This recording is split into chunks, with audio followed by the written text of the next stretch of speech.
and welcome to Phoenixville Library's semi-annual open mic night. My name is Evan Harbaugh, and I'll be hosting. A little bit about me. I'm a mental health therapist by profession, but I write in my spare time. Generally write across genres, and I'm also a trained researcher for the social sciences. I'm also the leader of Phoenixville Fiction Writers, which meets here at the library, a critique group every first and third Tuesday at 7. Please email me if you're interested, and we can set you up on our email list and Google group. There are flyers on the table for Yeah, there's a flyer on the table, or you can access my email from the Phoenixville the Phoenixville Library site. Okay. The way things will work tonight, I will announce each reader by their bio to welcome them to the front, and they'll have 5 minutes to share a piece, regardless of whether it is a complete story or an excerpt from something larger. When 5 minutes is up, we'll move on to the next reader. Please respect the time limit. We have a lot of people to get through and I got not much time. 6.5 minutes. We have the limit. You sit 5 minutes. You sit 7.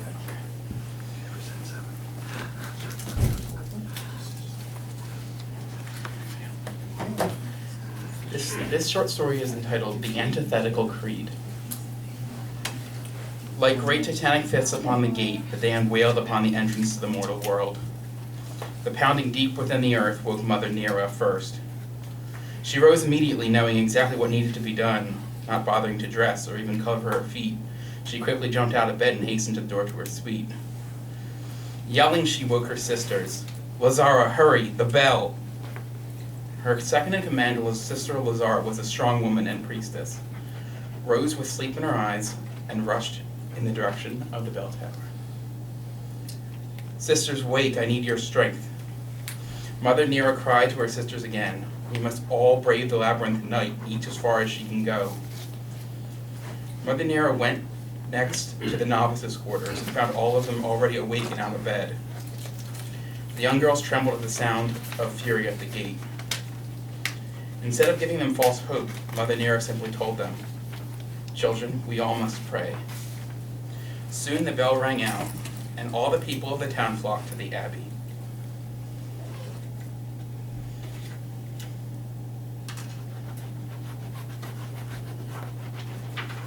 With that strength, Mother Nera approached the archway to the labyrinth.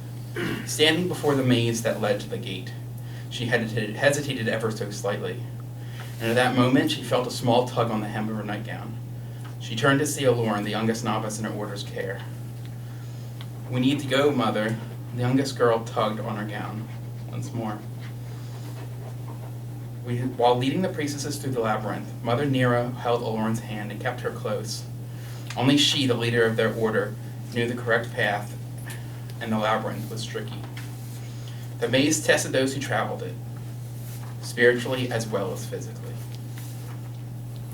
One by one, many of the priestesses who followed Mother Nera fell by the wayside of the passage, their faith exhausted. Their souls were too tired and weak to continue through the labyrinth. Other priestesses were lured off course by imps and illusions, the faith perverted. These priestesses were beckoned astray by earthly desires and promises of grandeur. Still more trailed too far behind the mother and became lost, their faith broken. The priestesses whose understanding of the candid and limited experience in the ways of the sisterhood could not keep up their way through the labyrinth.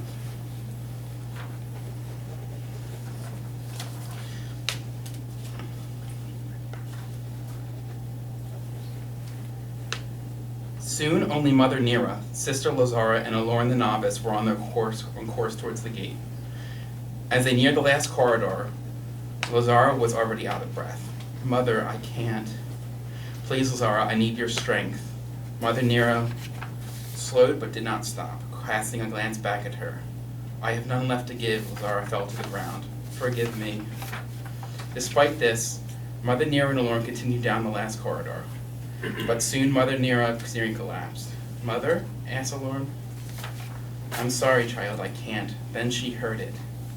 Singing so loud, so harmonious that both could clearly hear the melody despite being deep within the earth. only steps away from the chamber of the gate. Mother Nera murmured to herself, "The faithful have gathered. We still have a chance." "Come on, Mother." Lauren pulled Mother Nera by the hand and led her into the chamber. This was only the second time Nera had ever seen the ebon gate. Constructed of burnished seal and obsidian, gilded with ebony and set with onyx, the gate stood as the ultimate and formidable entrance to the darkest realm. Mother Nera was in awe of the gate, stunned by its cursed magnificence. She felt a tug on her nightgown again. Mother Nera looked down at the girl. "Mother, will you pray with me?" asked Lauren. Mother Nera closed her eyes and for a moment and took a deep breath. "Of course, my child, I will." Mother Nera knelt down in the front of the gate next to Lauren. "Say the creed of the faithful." At this prostration, the evil pounded even harder on the gate, as if the demonstration of faith was abhorrent to it. Their prayers became desperate when the first splinter appeared in one of the gate's barricades. Sensing the vulnerability, the evil's blows upon the gate became frenzied, rewarding it with a few more splinters. As Mother Nera and Lauren prayed, Mother Nera felt the faithful souls singing above, the hearts of the wayward sisters and even the tears of the young novices. The pounding raged. More splinters appeared across the barricades. Mother Nera grabbed Lauren's hand. "Now, child, we sing." The notes of Nera's and Lauren's hymn rang out across the chamber, perhaps even across the labyrinth in the Abbey's cathedral. The pounding slowed and then stopped. There was a moment of silence, but only for a split second, when all the faithful listeners listened for another blow on the gate. The silence was suddenly followed by great cheering and shouts of victory from the Abbey. And at dawn, Mother Nera and Lauren stepped out into the current colored rays of the morning sun through the stained glass of the cathedral, followed by her redeemed sisters, and celebrated the renewed faith of it.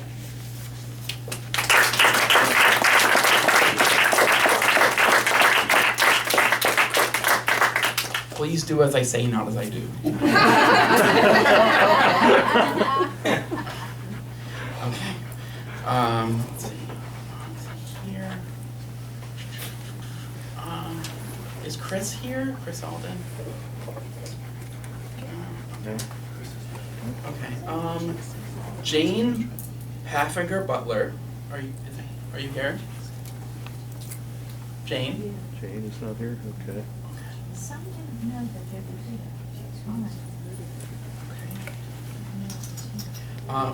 here. Sarah Kane? There we go. Okay. A graduate of Smith College, Sarah Kane worked in public relations and politics, writing speeches, video scripts, and newsletters.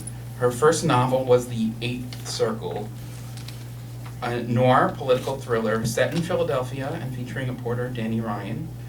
One by One was the second in the series.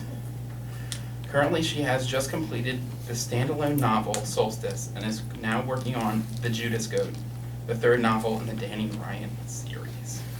Let's have a hand welcoming Sarah.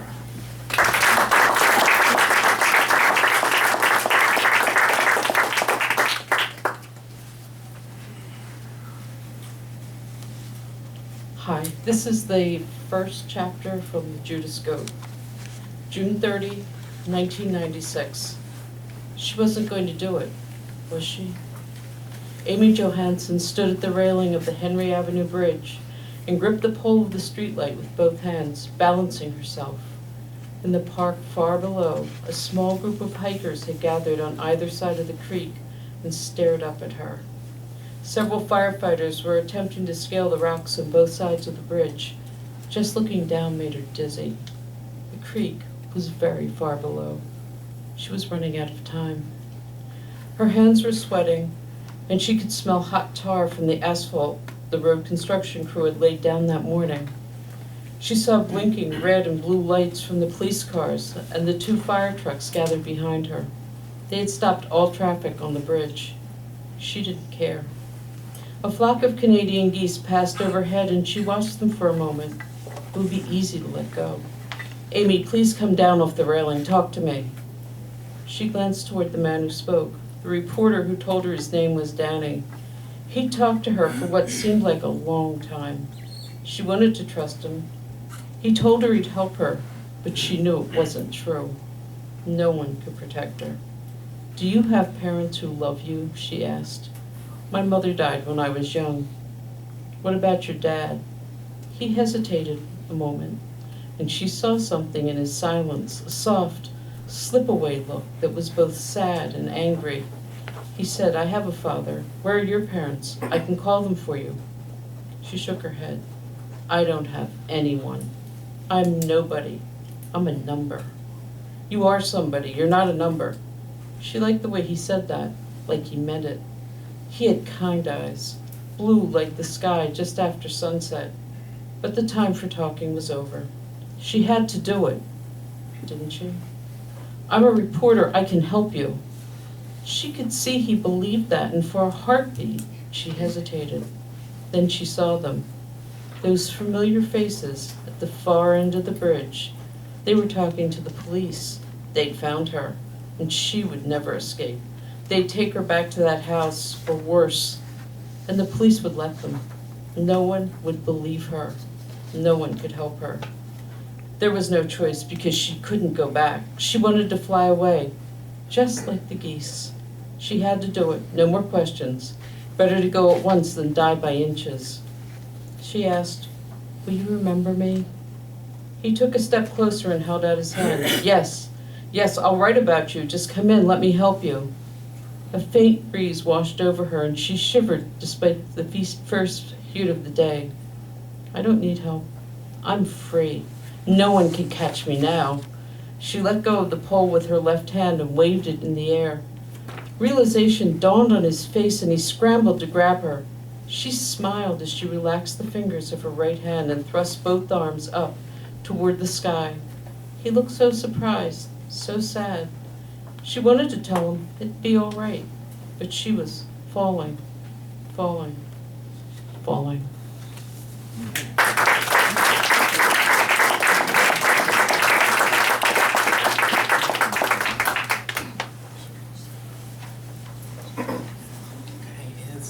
Is Christine Emmert here? Yep. Christine Emmert finds interest in the entire cosmos. She writes across the genres, trying to touch bases with the planets and the planners. She just finished participating in this year's Fringe Festival and has returned from a trip to Kenya 2 days ago. Join me in welcoming Christine.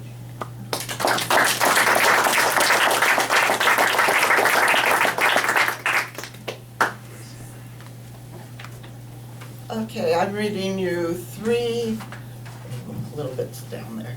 I'm reading you three poems I wrote while I was in Kenya. How long were you in Kenya? Just a week. 3 days of intense safari though, so I'm a little tired. The first one is called Just a Question. Where is the palm that holds us safe? We are the animals that roam within your grip. We wait for the rains each year with a trust you do not always honor. We know our pleasures from your bounty only when they arrive. Otherwise, the mud and rocks sustain us in fragile gift. Touch us gently when your fingers feel need. The passing breeze is your caress. Let us be eternally whole, even as we need to sacrifice one of our own to a hunger of another kind. We sing your canticles each evening, but do you know our song? Okay, the second one is called Garden at Nairobi Hotel. The flowers, vines, and masterful trees embrace each other in a tight romance of green, pinks, reds, and nuances of their tenacity. They design images of broken faces from their strong roots that mask their beauty. The color of them does not flame, but perches on the ledge of contemplation. Here I stand as witness, scraping my words at the doorway of Africa, where my imagination only manages a cautious step. And the last one is called Rocked in the Cradle of Civilization. Grandma Africa holds each of us with the same degree of tenderness and malice. She sings her lullaby, hoping to soothe us into forgetfulness. Our time is ending. When she unwraps our dreams of civilization to place us back in the cradle, she still has work to do. She sets forth the loom, she unspools the thread, she sings in a low and uncertain voice as she pulls out the mistakes in the pattern there. We have been rocked and lulled and forgotten while Grandma Africa tries her hand again. Okay, that's it.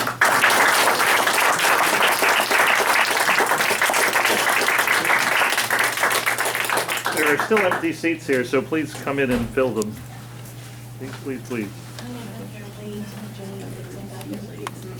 I'll come back to you at the end. I'll come back to you at the end. Okay. Is Sharon Esterly here?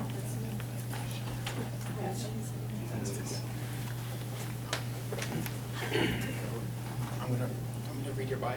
Okay, sure. Aside from working as a freelance corporate writer, Sharon Esterly has published articles in many newspapers and magazines. She won first prize in nonfiction at the Philadelphia Writers Conference in 2016. In December of this year, the literary journal Ruminate magazine will publish a selection from her memoir, Bastard, which is in its final edit. At the University of Pennsylvania, she received her master's in writing and worked for their critical writing program, editing 3808 Journal of Critical Writing, and editing, publishing Race, a journal of undergraduate research. Additionally, she belongs to the Brandywine Valley Writers Group and the Authors Guild. Please join me in welcoming Sharon. Thank you. Thanks for coming tonight. This is a small piece out of one of the chapters of my book, Bastard. My mother smoked Winston's. On occasion, Mom demanded I light her cigarettes at the stove. Here, light this, she ordered that first time. What was I, 7? But I don't know how. You've seen me do this before. She passed the cigarette to me and turned on the gas. Learn. I stood fidgeting, imagining my face next to the flames. But my face will catch on fire. Stop your whimpering. She snatched the cigarette and showed me how to light it by placing it between her taut lips, tilting her head to the side of the gas burner, and in one fluid motion, swooped into the flame like a phoenix, then pulled back and upwards. When she straightened, she blew a contrail of smoke into my face. See, you idiot, nothing to it. Next time, you light it. Next time came the next day while she watched her soaps in the living room. She called me from the kitchen where I washed lunch dishes. Here, take this and light it. But you have matches on the table. I picked them up for her. She stared me down, refused the matches, and handed me a cigarette. I forced myself toward the kitchen, hoping she would say, never mind. I walked heel to toe to give her more time. Surely she's joking. I reached the doorway of the kitchen, peered at the stove, turned back toward her, and heard no negation of her demand. I walked into the kitchen and stared at the stove, wishing it broken, out of gas, stolen even. My thoughts shifted to the story I learned in catechism of Joan of Arc, how she burned at the stake, how, as the nuns taught us, we would burn in hell for eternity if we didn't listen to our parents, and the story that my grandmother told me when I arrived at her house one day sniffing. Did you burn toast? No, a house up the street burnt down last night, the whole family died. So with all that fire blazing in my head, I prefer the stoves burning over hell's longevity or our house burning down with me in it. Besides, the other kids whose parents smoke must light cigarettes too. I better listen to my parents like my friends do. Normalizing helped. I walked to the stove, turned the burner on low, and stared at the blue ring of fire until gathering enough nerve. I dangled the cigarette between my lips. It wobbled up, down, and sideways before falling to the floor. I picked it up and pushed it further into my mouth so it wouldn't fall again. Now my lips held the cigarette past its filter, and I couldn't suck on it. I needed to begin over, so I removed the cigarette, noticed my saliva had soaked through the paper, and made the cigarette flaccid. If this cigarette breaks, Mom will kill me. I returned it to my mouth between my lips and teeth, but it still bobbled from too much lip maneuvering, so I steadied the cigarette with my thumb and forefinger. That worked. I lowered my face 1/4 inch by 1/4 inch toward the flame, but I felt the heat and jerked back. When I grow up, I'll never smoke. I didn't. I tried again to get close to the flame as Mom called from the sofas, "Where's my cigarette? What the hell is taking so long?" For a few days afterwards, I walked around with singed fingers and bangs and yellowed eyebrows and eyelashes. When my mother's friend May stopped by for tea, Mom called me into the kitchen. "May, look at Sharon. Ask what happened to her." Humiliated, I stood there, my chin to my chest. "Go ahead, tell her." I began to explain, but before finishing, they both howled with laughter. Mom grabbed her pack of Winston's and placed one in her mouth. Relieved she hadn't asked me to light it, I turned to leave, but she stopped me. "Did you ever see a match burn twice?" "No." "Sit down." Thinking she wanted to show me a magic trick or that she wanted to make amends for making fun of me, I sat. Mom struck a match, lit her cigarette, blew smoke, blew out the match, and then held it against the inside of my forearm. I jerked my arm away, rubbing the burn, while again they both laughed. For weeks later, my mother executed her prank on my arms, the backs of my hands. Some people laughed, others didn't. At least I could brace myself having memorized her routine. Perhaps Mom wanted to match Dad's concept of how to grow little girls. Perhaps hurting me diverted her own pain from childhood or from the times Dad shoved her down the stairs. While attempting to survive, I read stories about children in newspapers and magazines who had worse parents. Mine had locked me outside in the rain or snow. I sometimes wet myself while beating on the door. Other parents had abandoned their children to the streets. My parents had locked me in closets. Other parents threw in a match. I remember these children while my parents mistreated me, for each story supported my perspective. Things could be worse, at least they're not trying to kill me. And then I grew older, and my father tried to stab me with a knife.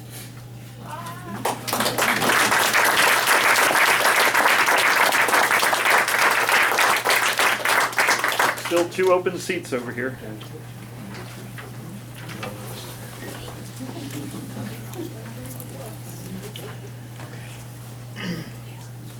Greg Fox? No. Yeah. Greg Fox has taught writing at Phoenixville Middle School for the past 20 years. His collection of short stories and vignettes about growing up Catholic in post-World War II Philadelphia, titled Fathers, Sons, and Ghosts, was written for posterity rather than for publication. Please join me in welcoming Greg.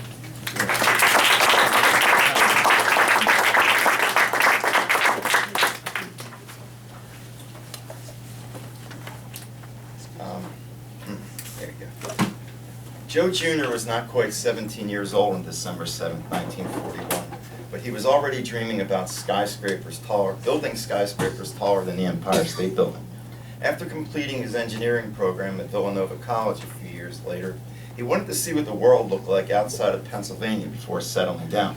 So he celebrated his 21st birthday with the 5th Marine Division on the Pacific Island hellhole, mistakenly called Iwo.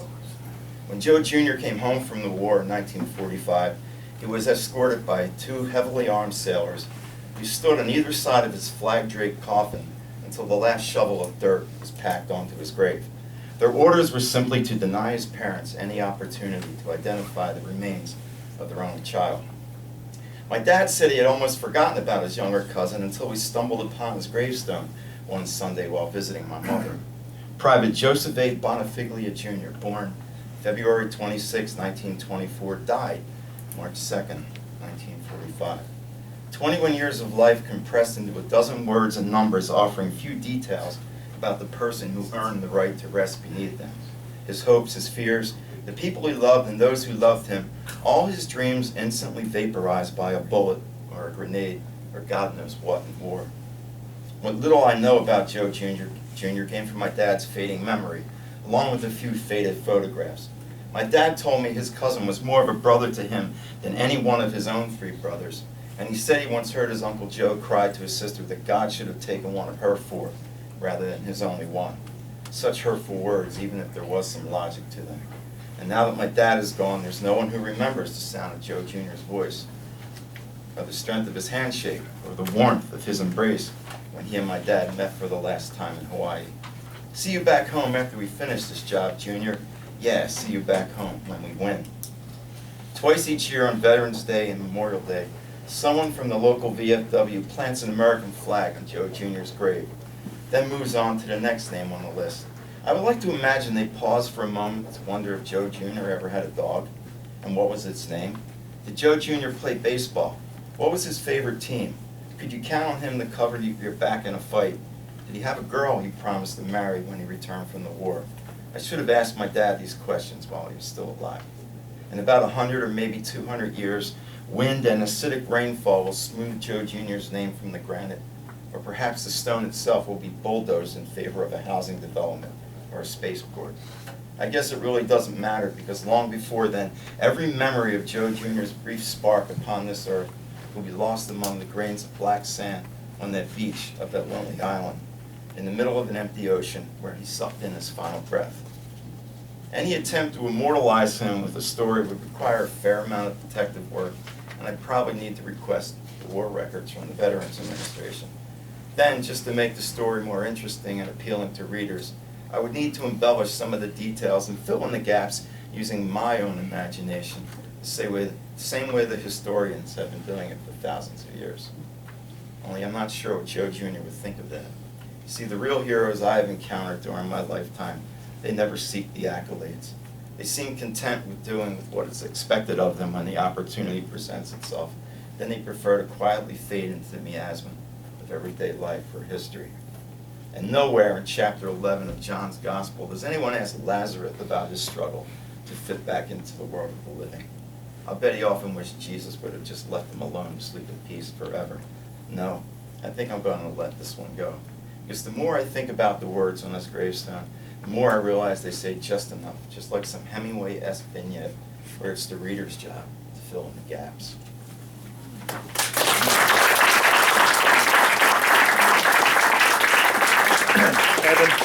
Evan, hold up a second. Folks, can you please come into the room? There is still one seat vacant back here. Can we squeeze together up here? We'd like to get as many people seated as possible.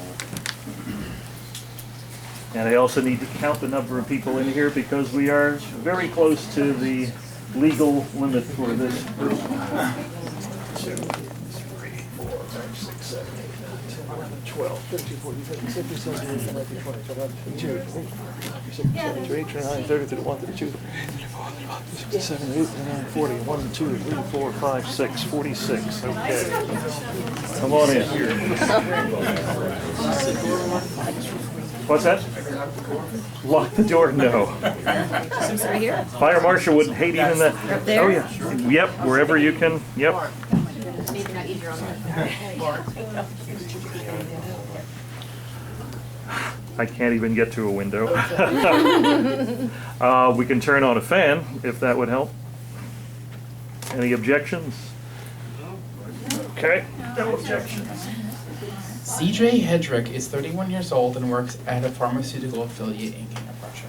Please join me in welcoming CJ.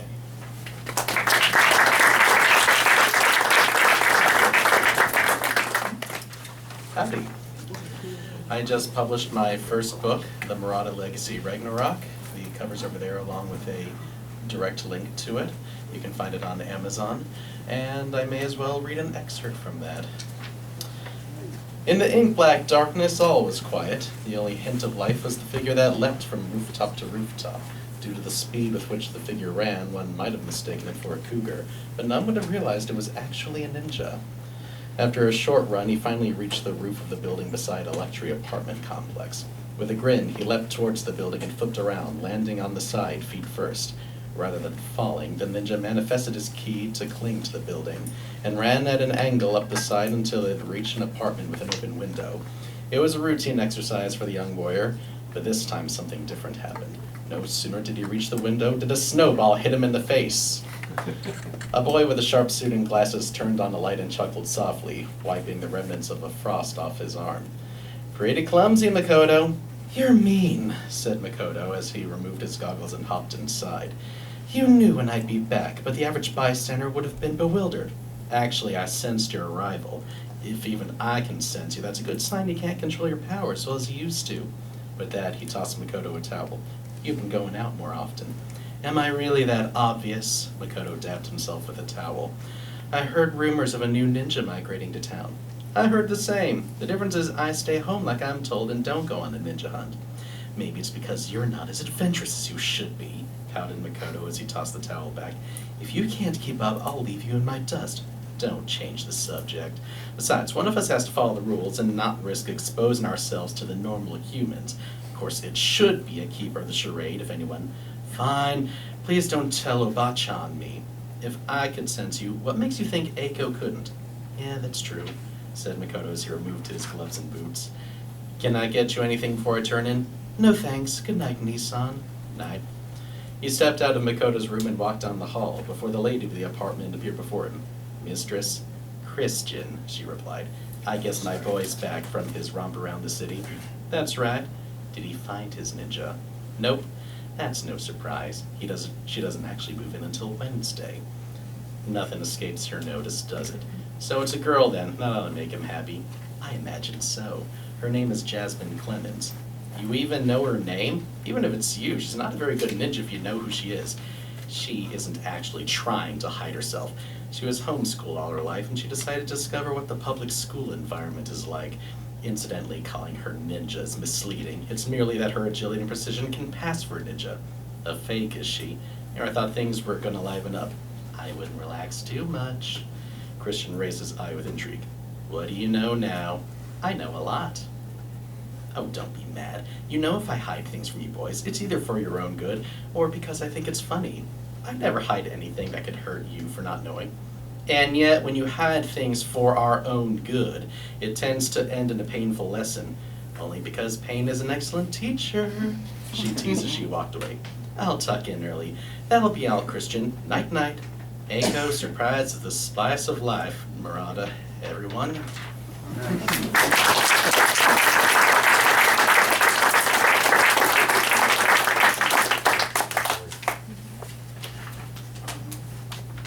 Jane Kelly here. Jane Kelly worked for 20 years in the information industry before refocusing on a writing career, including penning the Meg Daniels mysteries set at the Jersey Shore. The fifth in the series, Greetings from Ventnor City, will be available in late 2019. A graduate of Chestnut Hill College, she holds an MS in Information Studies from Drexel University and a Master's of Philosophy in Popular Literature from Trinity College, Dublin. Join me in welcoming Jane.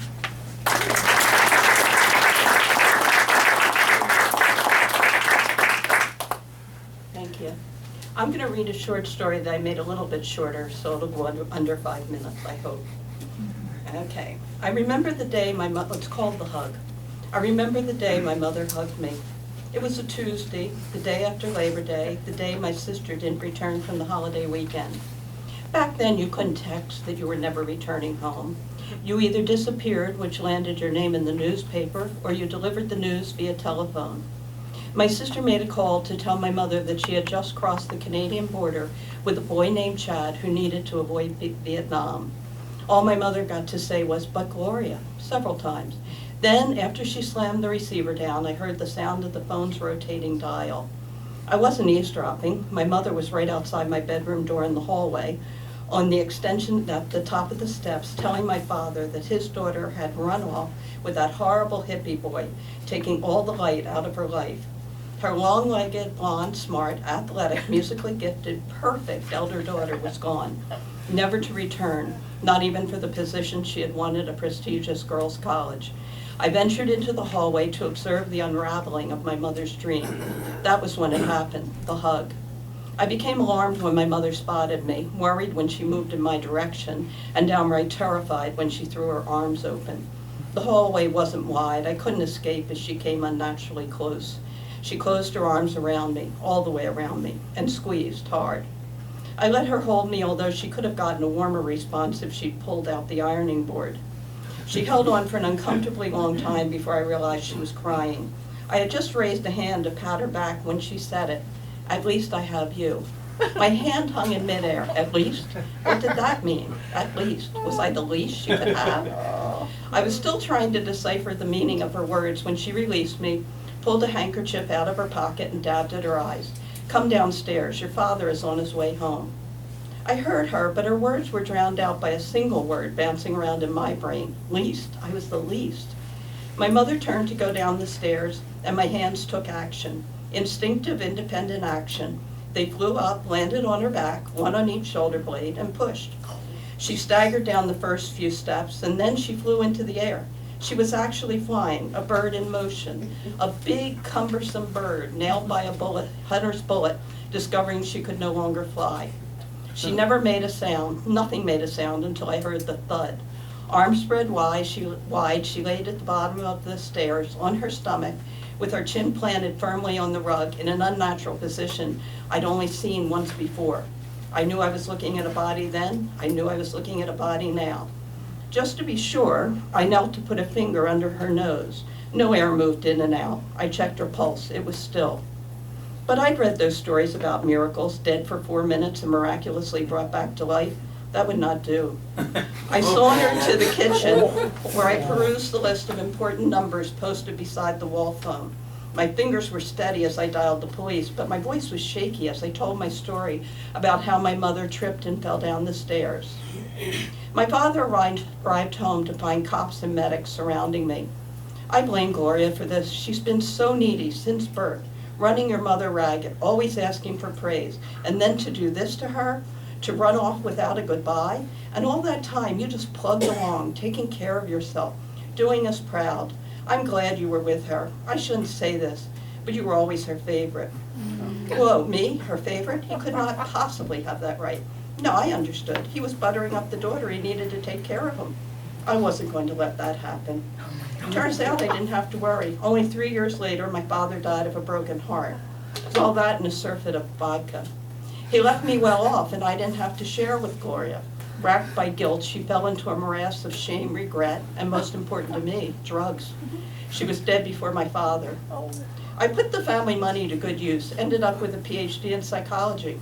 I specialize in parenting issues. My book, The Power of the Hug, A Guide for Parents, stayed on the New York Times bestseller list for 4 weeks. At personal appearances, I always use the same opening. I remember the day my mother hugged me. What a difference a single hug can make in a child's life. It did in mine. I just never say why.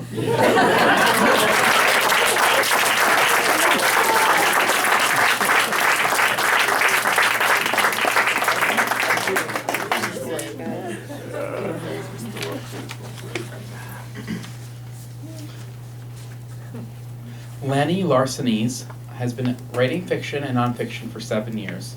He is a native Detroiter, but a Philadelphian for many decades. His early short pieces were first prize winners at successive Philadelphia Writers' Conferences. The piece he will read tonight was also the first prize winner for a memoir. His novel, I Detest All My Sins, was released last October, as was his memoir, Women, One Man's Journey. His novel, Death in the Family, is due out January 1st from Intrigue Publishing. Join me in welcoming Lenny.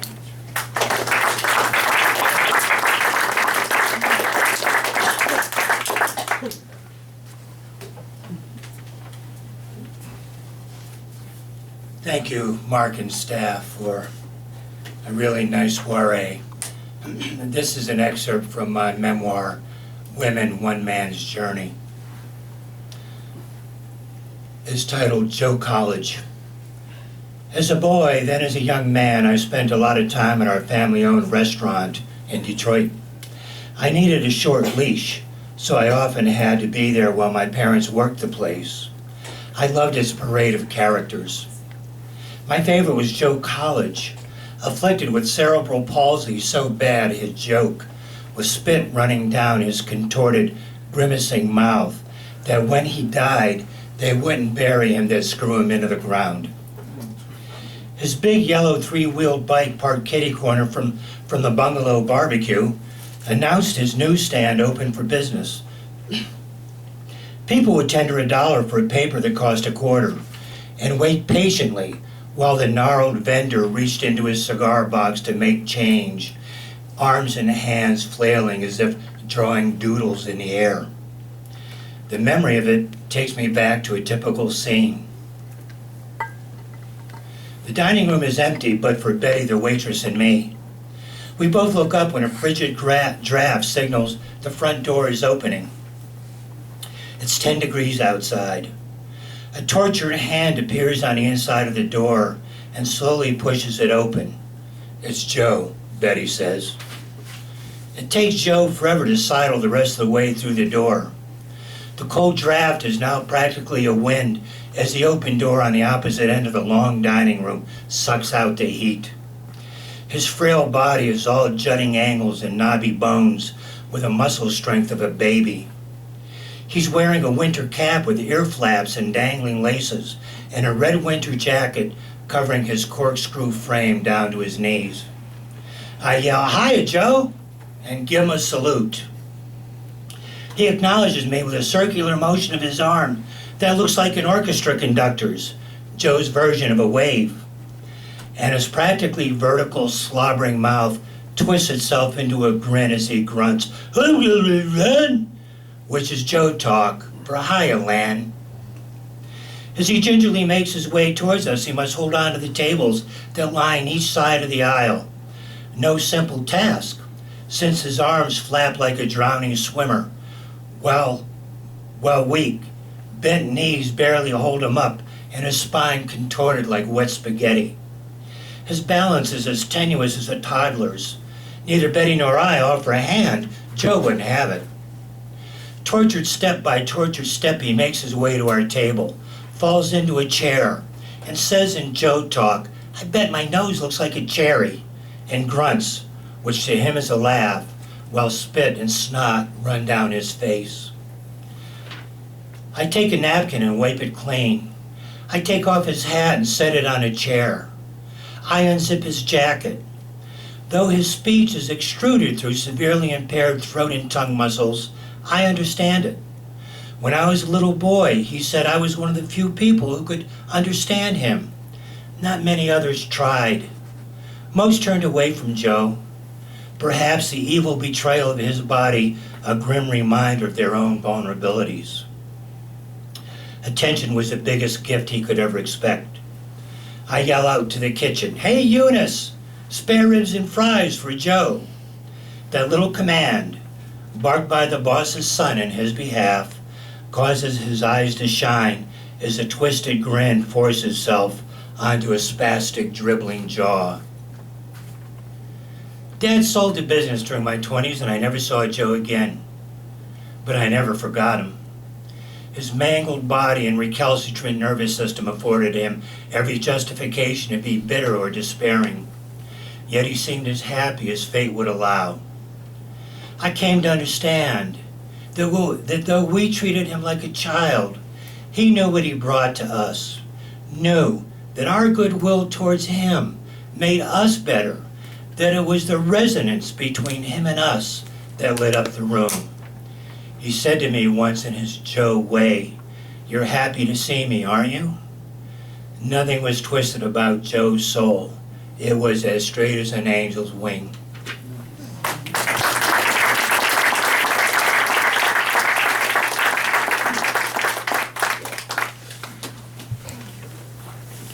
What, have to leave?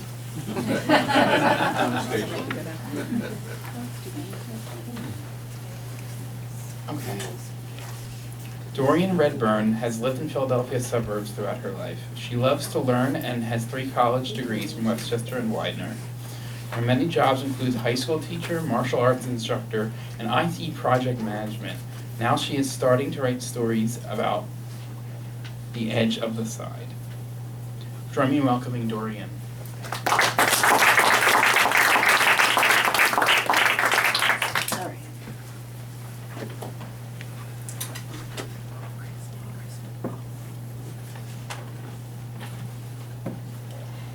This is a short story, The Growing Solution.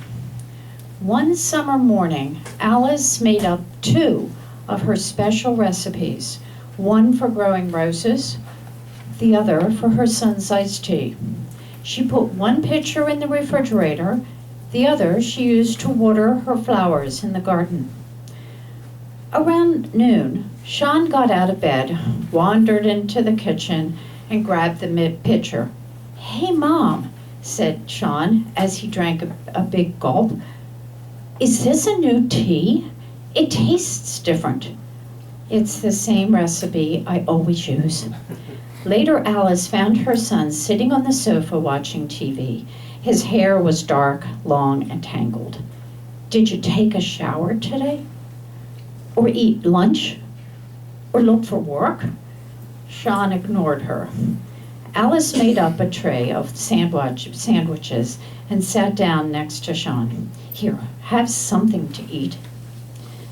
"That tea tastes better each time I drink it," said Sean. "It's a little gritty at the bottom." He stood up, turned off the TV, and stretched his arms. "I think I'll take a walk." Alice picked up the glass and smelled that sandy material. "What is this stuff? This isn't tea. Will this hurt him?" I wondered. Later that day, Alice found Sean asleep on the couch. Well, he didn't die. She thought he must be okay. The next morning, Alice awoke, hearing the sounds of clangs and bangs downstairs in the kitchen. She pulled on her housecoat and walked closely down the stairs. "Hey, Mom, can you help me make scrambled eggs?" Sean ate everything and then cooked more eggs himself. "Thanks, Mom. Are there any errands you'd like me to do?" Every day, Alice gave Sean the growing solution. "I never knew you could do all these things," said Alice, as she watched her son fix up the roof. Sean stopped and looked down at his mother. "The house is falling apart. I mean, someone's got to do it, right?" Alice examined his son. "Your pants keep falling down, and your feet are pushing through the front of your shoes. As soon as my Social Security check arrives, we can visit the thrift shops." Summer gave way to a beautiful autumn. The trees changed of color. Sean kept growing, became well-muscled with wide shoulders and tanned skin. His hair changed from brown to auburn. "I got a job in Mike's Hardware. I'm going to work as many hours as they'll let me," Sean smiled. "Now I can help out." As the days grew shorter and colder, Sean started sleeping longer and moving slower. He would wake up with the sun, eat, go to work, but could barely stay awake long enough to get home. One day, Sean didn't wake up. "Sean, wake up!" yelled Alice. He was sound asleep. As Alice moved Sean's arm, she saw his hair falling out. Eventually, Sean stopped breathing. Alice didn't know what to do. She didn't want to call the doctor. That would cost too much. "Maybe he's hibernating," she thought. She checked him every day. He didn't move or decay. After 2 weeks, his skin was brown and leathered. His body was smaller, but his feet were very large. She remembered that some plants would grow again if the roots were left there. She decided to plant Sean in the garden. Alice found a covered area near the wall. She dug a hole for her feet and used a stake to stand him up. She covered him in burlap and resolved to wait until spring, just in case. Then in March, when the daffodils were getting ready to pop up, Alice sprinkled the rooting solution over Sean's garden. Every day she checked and watered the garden. One morning, green hair started growing all over Sean's body. In 2 weeks, the skin softened, the hair browned, and the body straightened. Alice touched Sean's face, and her eyes opened. "I'm hungry," she said, and walked into the house. Maybe we should need to move a warmer area." Maybe in the South, she said. And aren't you cute, said Alice. She watered a circle of tiny plants where her feet had been. I've been waiting for grandchildren. I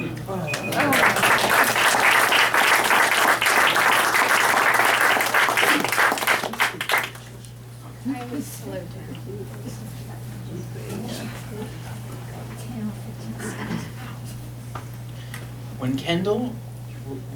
When Kendall Redburn was 9, his grandmother said about him, "That boy ain't right." That comment pretty much sums up his life. Recently turned 60, Kendall really doesn't care what others think and intends to only do fun and creative things for the rest of his life. He likes writing, photography, hiking, JavaScript, dancing West Coast swing, cooking, and making miniature geyser fountains. Join me in welcoming Kendall.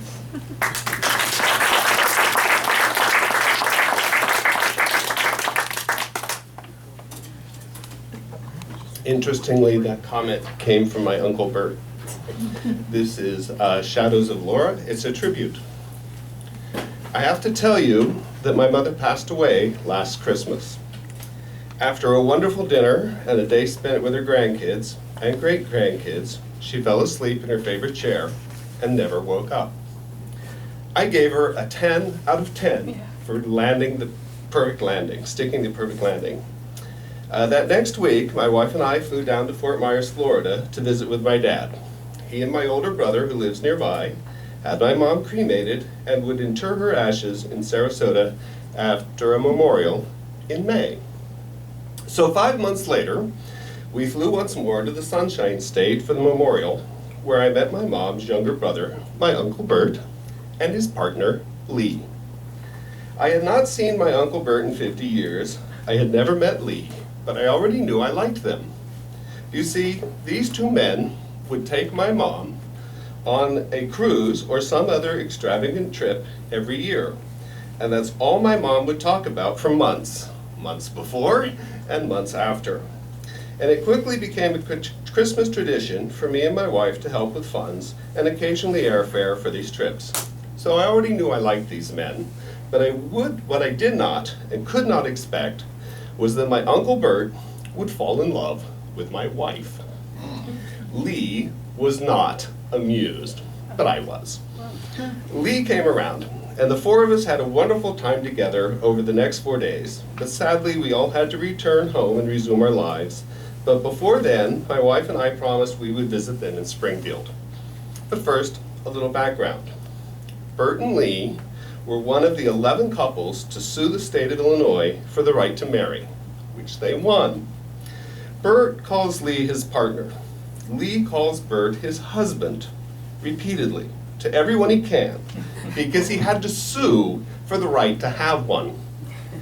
From that time forward until recent, Bert and Lee have designed and built and driven the gay pride float in every Illinois state parade for 12 of the last 15 years.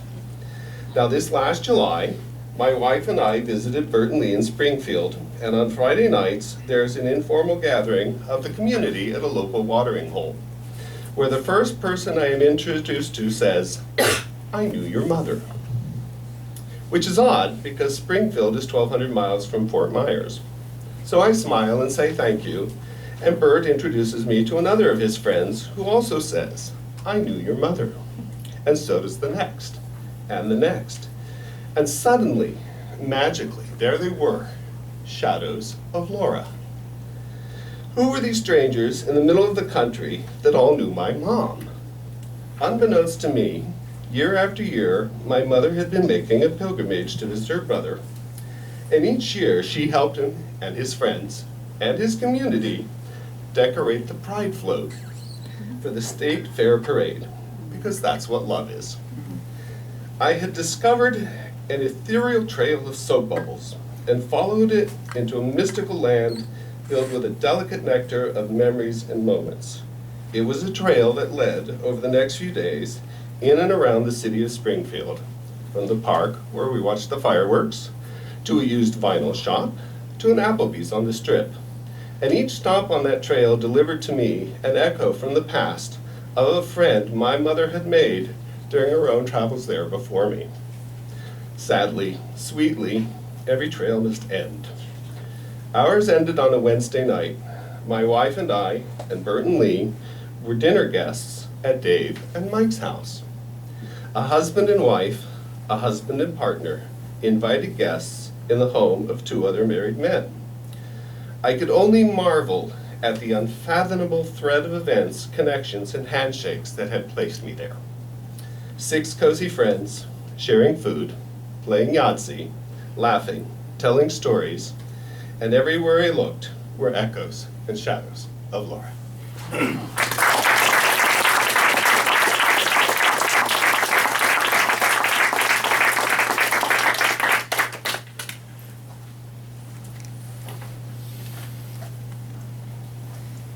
James F. Sassaman is a novelist writing literary fiction. He is also an adjunct professor at Drexel University and a defense litigator before the Occupational Safety and Health Review Commission. His current work in progress is called Dempsey's Diner. Framed by Watergate, this novel chronicles the end of the hippie era in a small town, nocturnal, underground, underworld setting. Please join me in welcoming James.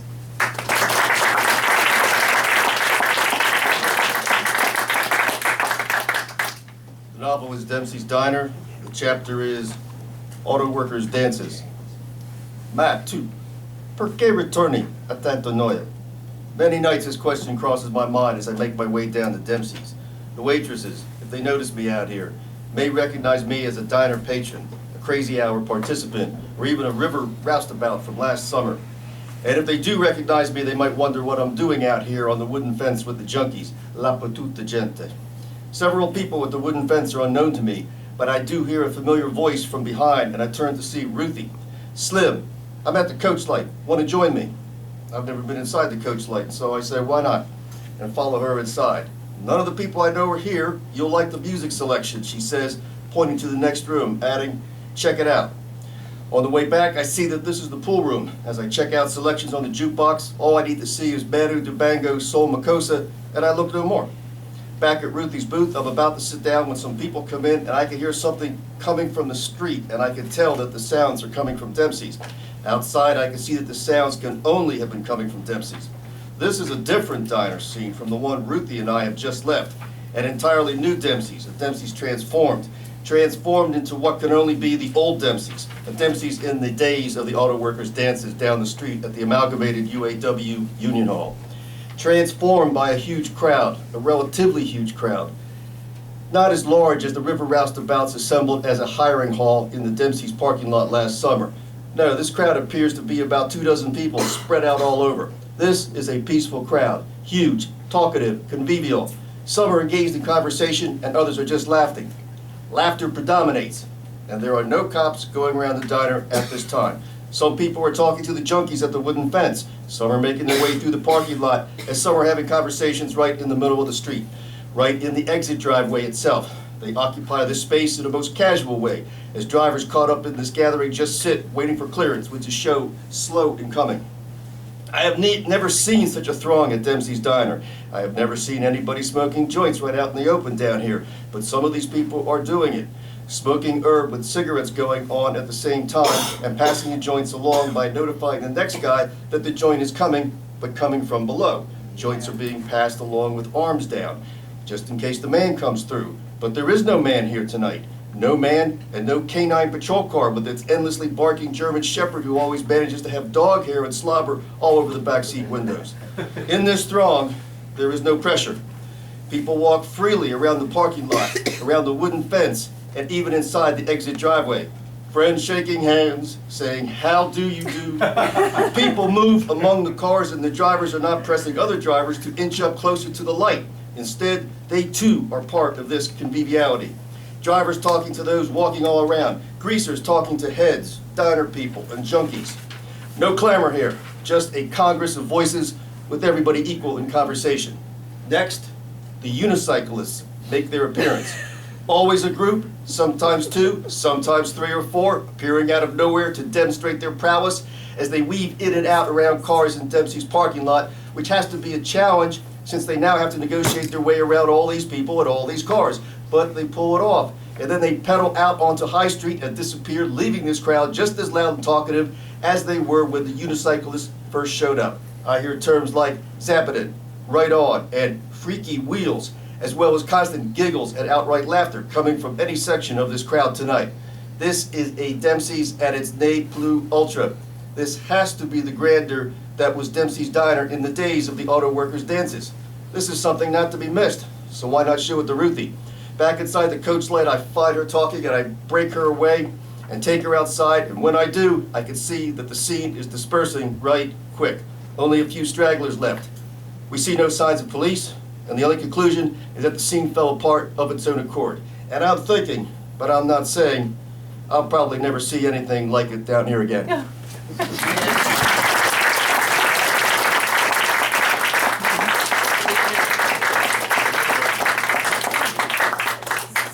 Evan, for future reference, if your alarm goes off, just shut it off after a couple seconds.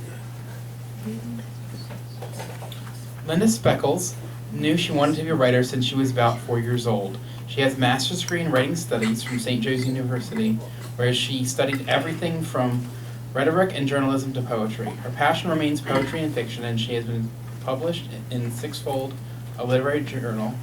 She released 3 novels on Amazon and recently published a poetry collection as well. Please join me in welcoming Linda.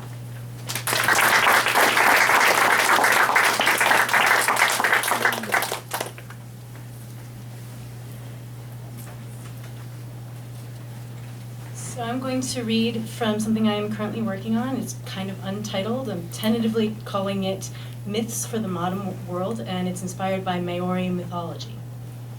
The spirits were feeling a bit crowded and asked the universe for space. Just a little, they asked. Space to roam and to create, and occasionally to dance. And so the universe sent some of them to Rapa Nui, an island uninhabited by animals. The spirits roamed, and they created, and they occasionally danced. But they were restless spirits and grew to miss man. So they whispered in the night, beckoning man to stretch his legs and to climb into boats and to explore the oceans to find new lands. When man first arrived, after floating across the oceans, the spirits whispered in the night once again to ask man to pick up tools and sculpt stones to give the spirits bodies to dwell in. Man chiseled the rock, chipping away to make the stones look like the spirits that whispered in the night. And then man lay down in the shadows of the moonlit stones, who were named the Moai, and slept. But man's sleep was disturbed by the sounds of movement over the land, a sort of marching without feet. And then man's sleep was disturbed by arguments between the spirits.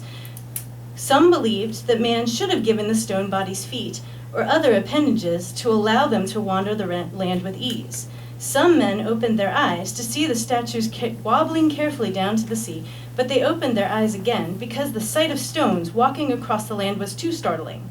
It was easier to comprehend the strange visions that sometimes came in dreams. Some stayed awake and heard the spirits again whispering, this time asking for eyes made of shells and coral.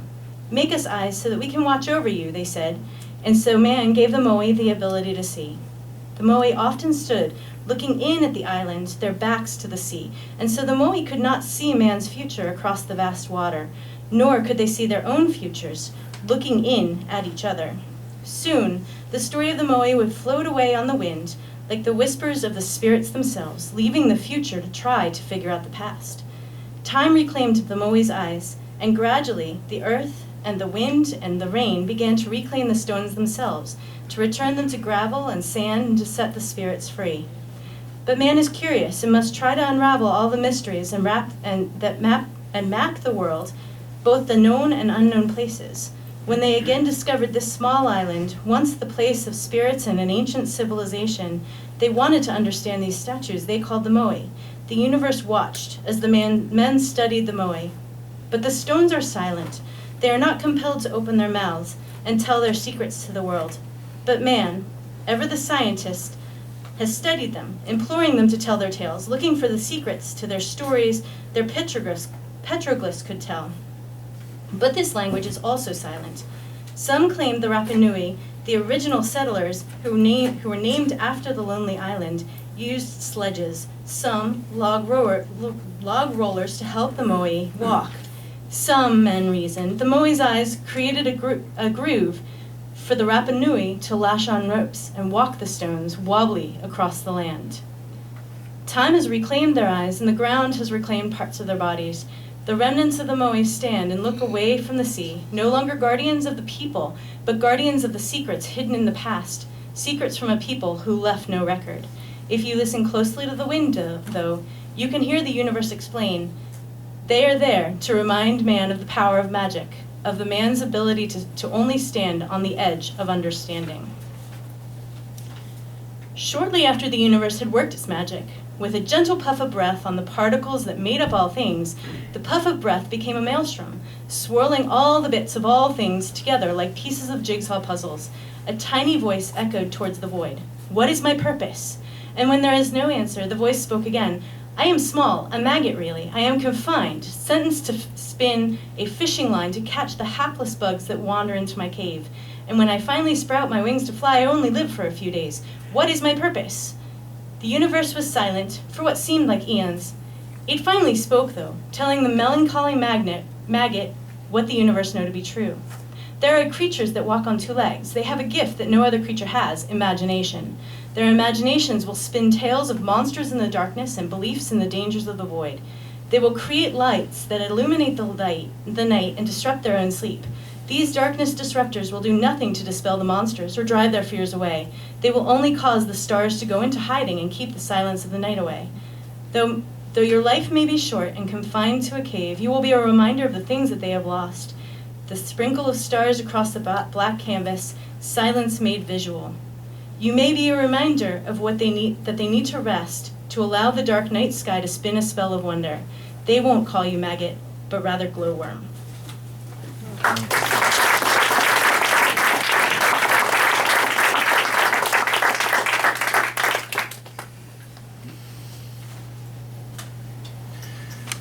Kathleen Takalowski, who goes by the nickname Tack, is working on a series of short stories which, when taken together, form a sort of fictional memoir. The working title, My Life as It Wasn't, while her stories might appear to have an autobiographical tone, they depart rather significantly from what really transpired, choosing rather to explore what might have been. Please join me in welcoming Tack.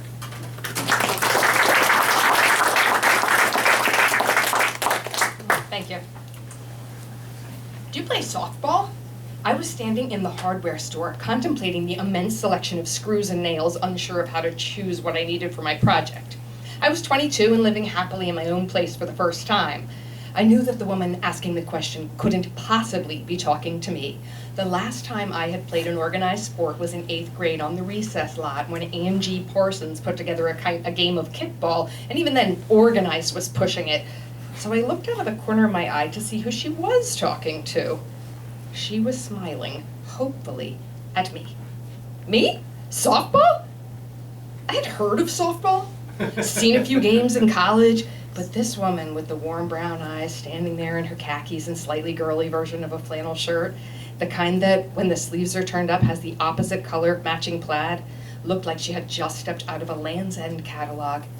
I wanted desperately to answer her question with something other than no. It's been a while, I managed.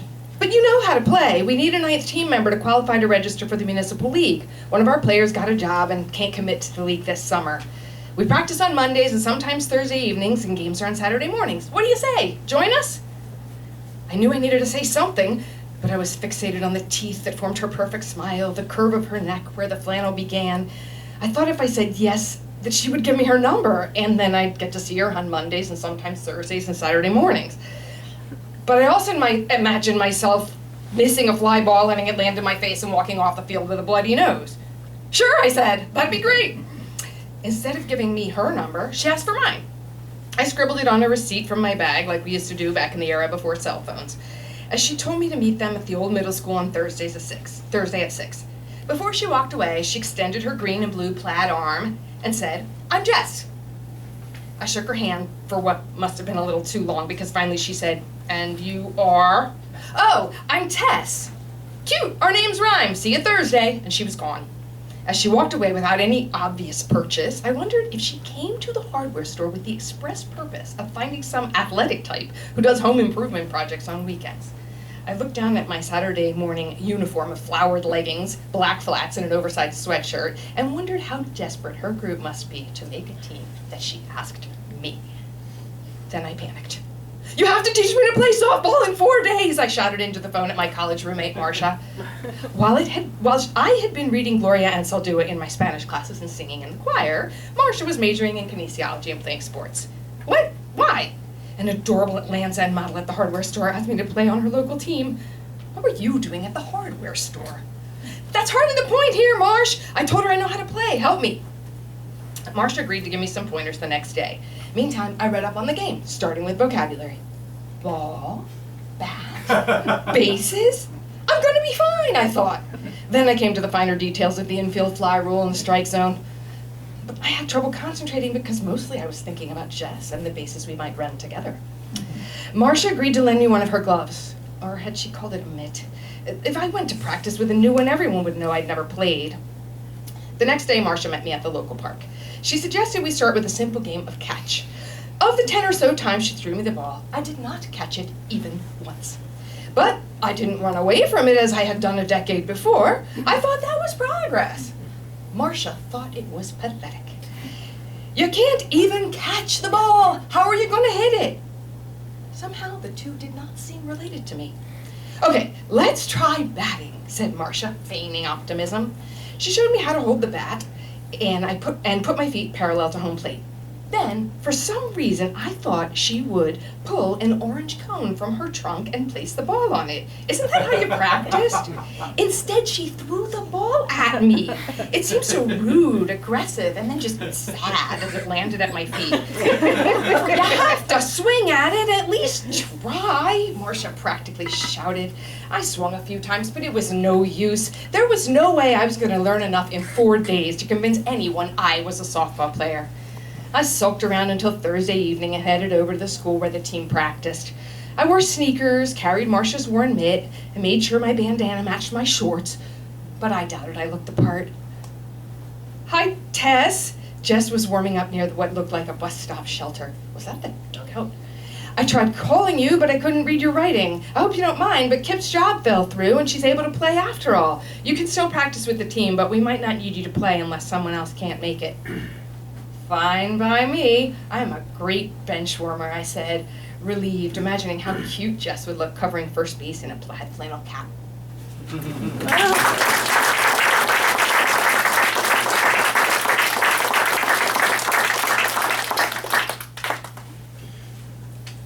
Chris Wilhelm is a senior at Phoenixville Area High School. His hobbies include taking walks, drawing, painting, doing yard work, and learning about history. Chris says writing has been a helpful way to express himself. Join me in welcoming Chris.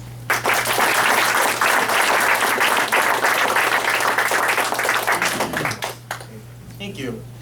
All right, so I'm going to read a story that I've been working on called Mount Savage Stoker. It's based off of my time. It's based on my grandfather's time when him growing up in this little town that was in Western Maryland. So here we go. The year is 1960. Under a clear sky in the fall, I sat with my brother Charles on what seemed like the top of the world. It was mostly just woods all around, but in the center of our view lay our hometown of Mount Savage, Maryland. Smoke from the brick factory's chimney rose out into the air, though by the time the smoke reaches the clouds, it starts to disintegrate. Now, to give you a little background, I'm the second oldest of 4. I have an older brother, Wayne, who was born in August of 1940, Charles, who was born in May of 1943, and my sister, Patsy Ann, who was born in January of 1945, making her the youngest in the family. We were taking a pause from our little hunting trip to catch our breath and recharge. Hunting was the thing Charles and I really enjoyed doing, but our father isn't the kind of guy who hunts, though he did fight in Europe during World War II. Our Uncle Donald, one of our father's brothers, was the one who taught Charles and me how to hunt and how to use the equipment for it. I had my rifle resting on my lap while Charles was leaning up against a tree. "The view gets me every time we're up here," Charles said. "Same," I replied. "All the buildings from here look like they're models in a train set." Charles nodded and took a sip of his water.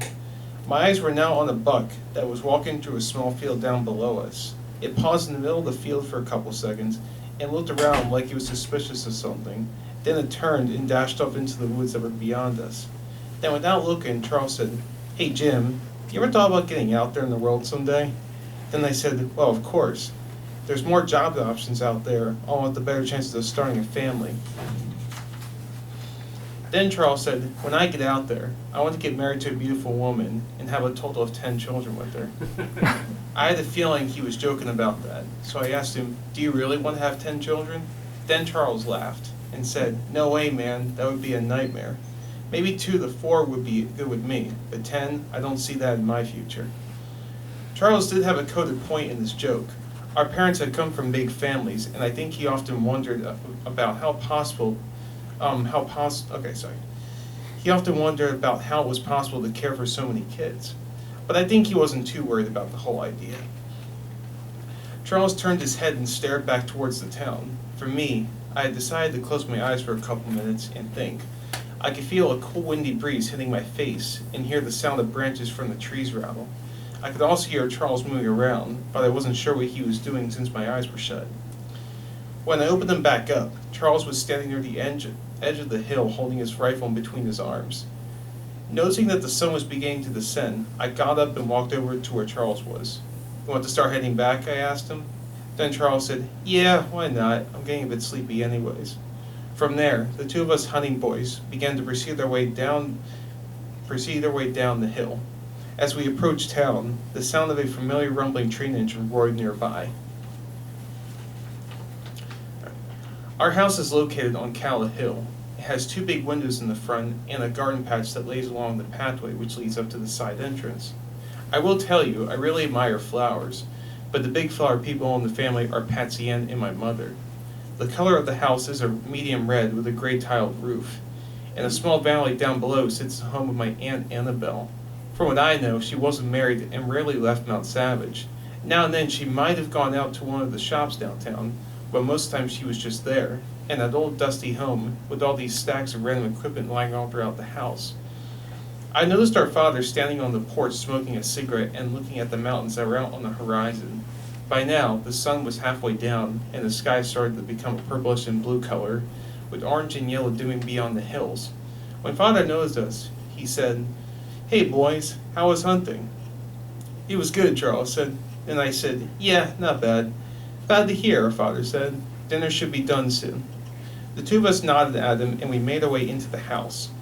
Just moments after walking in, I noticed Patsy Ann sitting on the couch in the living room reading a book that was titled The Virginian, with the author's name Owen Wister on the bottom.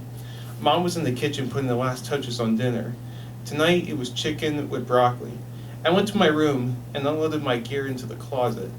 I unbuttoned my jacket but didn't take it off. I feel reminded of my grandmother whenever Mom made chicken, because when I was younger, my mother told me stories of her childhood, and I mentioned her on a couple of occasions. One of the things I remember Mom saying was the fact about Grandma chopping the heads off of chickens for harvesting. Being 10 years old at the time, I was a little intimidated by that. But since come to understand the whole idea, there's actually a classic portrait of my mother's side of the family that hangs in a rectangular wooden frame in the hallway. In the photo, my grandmother's got a grouchy look, while my grandfather doesn't seem to really be thinking about anything. When I came back out to the kitchen, all the plates and utensils were set out on the table. Mom was sitting near the counter, lounged up on the stool, and was tuned into Hank Williams' I Saw the Light, which was playing on a radio that sat in the corner of the counter. "Hey Jimmy," Mom said when she noticed me. "Hey Mom," I replied back. "Chicken looks good." "Thank you," Mom said. "Hey, do you know where Wayne is?" I asked. "Oh, you know your brother, just out in the town somewhere," Mom replied. Then all of a sudden, I heard a car pull up outside. A door opened and then closed. Footsteps walking along the gravel pathway, and Wayne appeared at the door. "Hey guys, sorry I'm late," Wayne said as he walked in. "Oh, that's okay. You're actually just on time," Mom replied. And with that, everyone gathered at the table and sat down to enjoy some fresh cooked meat. And that's it.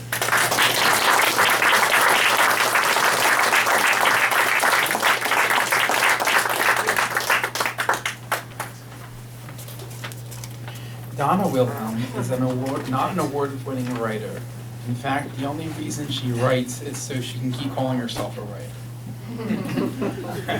She continues to write, spurred on by people she's not even related to who tell her she should keep writing. She lives in Phoenixville with her husband and 2 sons and a dog who think she's a queen. Please join me in welcoming Donna.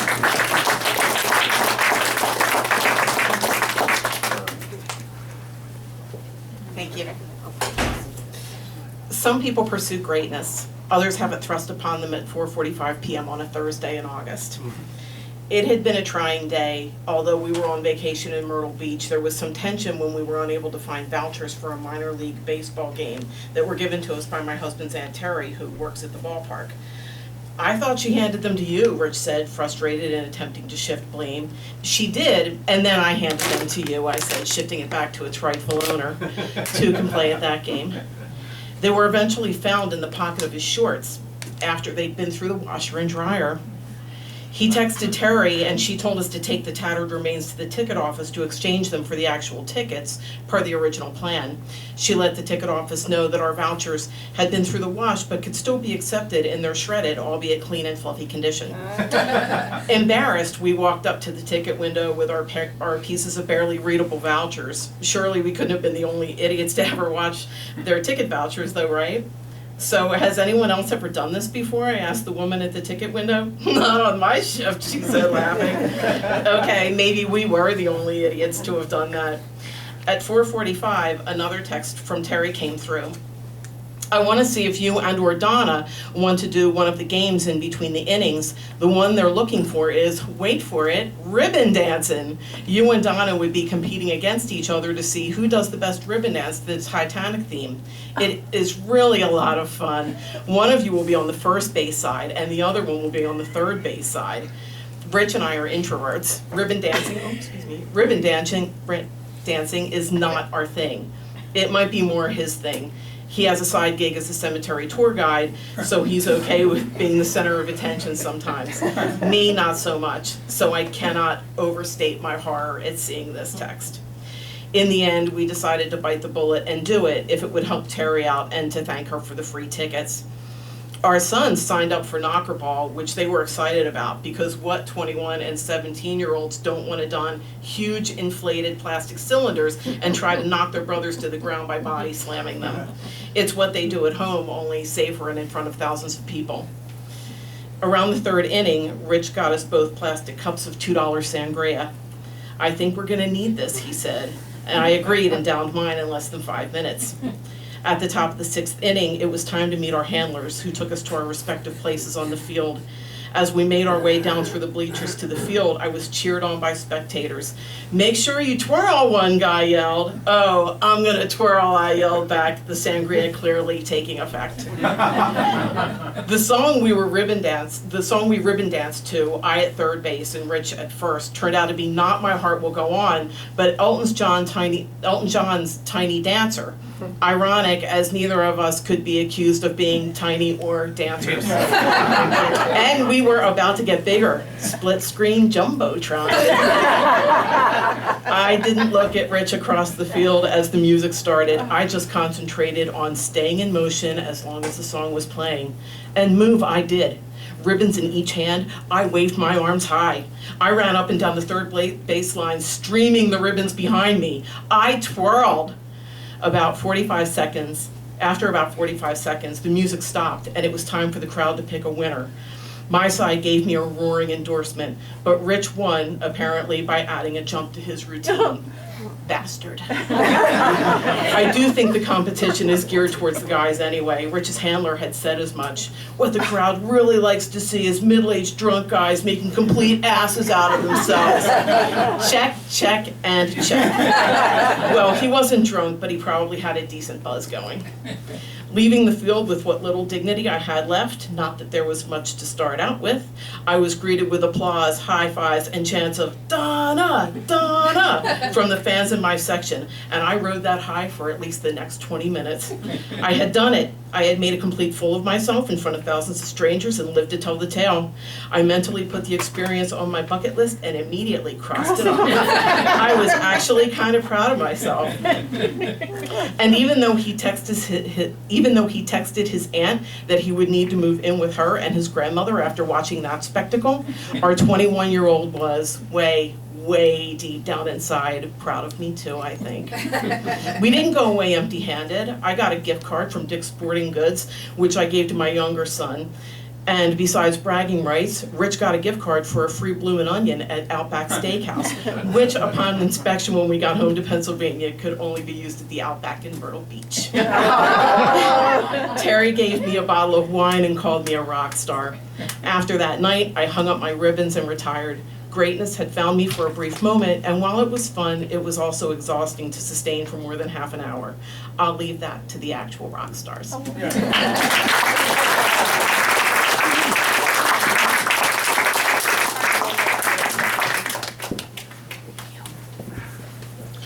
Rich Wilhelm is a writer and editor who lives in Phoenixville with his family. He's also a tour guide at historic Laurel Hill Cemetery in Philadelphia.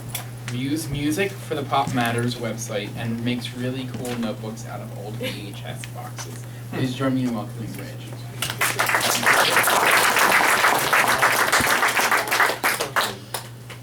This is called Here I Go Again on My Own. Rob exited the locker room and walked past the open free weight area on his way out of the YMCA.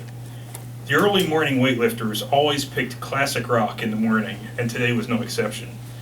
Classic rock could be any recognizable rock song, up to, but probably not including Pearl Jam's Jeremy, because who wants to hear a downer song like Jeremy when you're trying to lift weights? The operative word was recognizable. Deep tracks and B-sides need not apply for a spot on the early morning weightlifters playlist. On this particular morning, Rob caught the sound of a wistful synthesizer, leading to a man vulnerably singing, "And I've made up my mind, I ain't wasting no more time," before a band explodes into action behind him. Ah yes, of course, Here I Go Again by Whitesnake. A British band, led by singer David Coverdale, Whitesnake struck late 1980s hair metal gold with a self-titled album that so thoroughly copied the sound of Led Zeppelin that Zeppelin vocalist Robert Plant called Coverdale David Cover Version in an interview. Coverdale was probably too busy cashing royalty checks to notice the insult. As songs often did, the early morning blast of Here I Go Again unleashed a wealth of scrambled memories for Rob. It took him back to his record store days, just before and after he graduated college. The Whitesnake album was a chart-topping monster then, even spawning a VHS tape called Trilogy that contained the 3 music videos that cemented Whitesnake's current reign at MTV. "Hey, look!" Rob remembered one teenager yelling at another as she pointed out the VHS tape in the store one day. "Whitesnake Triology!" Oh, those videos compiled on Triology, that is, Trilogy. Coverdale sings Here I Go Again on My Own, but in the Here I Go Again video, he is decidedly unalone. He is, in fact, with model, actress, future Coverdale wife, Tawny Katane, as Coverdale drives a sports car down the lonely street of dreams. Thinking back, it seemed to Rob that Coverdale was probably too busy making out with Katane at every red light, or watching Katane climb out the passenger side window to writhe seductively on the hood of the car to be all that lonely on the street of dreams, but who knows. Eventually, Rob's thoughts drifted ahead in time, closer to the present day. He couldn't remember how Here I Go Again had emerged in the conversation, but about a year ago, a quick poll had determined that 5 of the 6 people in Rob's department at work enjoyed Here I Go Again. The departure of Marianne and the arrival of new guy Dave didn't change that result, as new guy Dave admitted to enjoying the song as much as Marianne did. Only Chris, who had made a vow in his younger days to resist all things hair metal, had stood strong in the wake of the huge pop hook embodied within all that hairspray, Coverdale banshee wails, and scorching guitar solos of Here I Go Again. Rob figured that what was true of his department was true of the world, and that 5 out of 6 people probably do enjoy Here I Go Again, even today. Finally, though, Rob's well of Here I Go Again memories had run dry, and he was left with the philosophical ramifications of hearing Here I Go Again in the present tense, which to Rob sounded ridiculous. But then he decided that if other people didn't understand that hair metal, or at least Here I Go Again, had philosophical ramifications, well, that was the problem of those people, not him. And anyway, as Coverdale himself sings, you have to eventually stop hanging on the promises in songs of yesterday, even if those songs are as cool as Here I Go Again. Rob found that here in the present day, it was still those most important lines of the song, Here I Go Again on my own, going down the only road I've ever known, that got to him. It just felt true. Rob felt like he'd spent the last few years going down the same road over and over again. More specifically, Rob felt like he'd spent years in a giant loop, constantly working, mostly just to get through the day, or maybe the week, but never really taking the time to see what could be happening beyond those short time frames, worried about the implications of even attempting to break out of the loop, ruminating on friendships that once seemed secure but now seem lost, wondering endlessly about different things that were going to be, about how different things were going to be 1 year from now, 5 years from now, 10 years from now, obsessing at the expense of his own mental health over the rapidly declining mental health of his country. In short, going down that same road again and again and again, and wondering why nothing is changing. Briefly, Rob wondered if maybe today was the day to ditch the only road he'd ever known, and seek out the road not taken, or maybe be like Huck Finn, and light out for the territory ahead of the rest, just to see what he might have been missing during the years in which he'd been stuck in this giant loop. In the end, though, Rob realized that this wasn't the time or place to go looking for roads not taken or lighting out ahead of everybody else. He was going to have to work within the loop of his life for now, but maybe to figure out ways to subtly change the loop for the better from within. In short, like David Coverversion, Rob was once more headed down that only road he'd ever known. But at least for now, rather than being bummed out or angry, he was going to embrace that road and greet the day by proclaiming loudly and lustily, Here I go again on my own. Though like Coverdale with Tawny Katane, Rob wasn't on his own, of course, going down that only road I've ever known. Today, though, maybe Rob wouldn't dwell on the same old things he saw every day on that road. Maybe today, Rob would seek out some new scenery on that road and see where the fresh perspective of that scenery might lead him.